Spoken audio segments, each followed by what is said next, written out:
Nagkikrave ka ba sa shawarma pero gusto mo ay healthy ka? Gawin nating healthy ang shawarma mo para cravings no more ka na.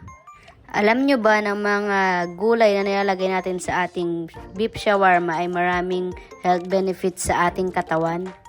Ang lahat ng impormasyong ito ay nakabase kay Google. Ano-ano nga ba ang mga ito?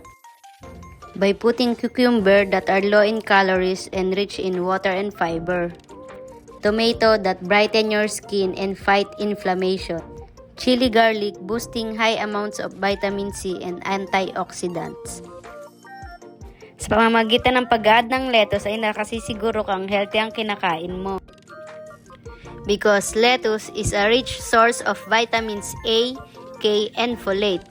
It also provides smaller amounts of fiber, which is important for digestive health, plus other vitamins and minerals, including potassium, iron, and vitamin C. Onion, reduce the level of cholesterol in your body.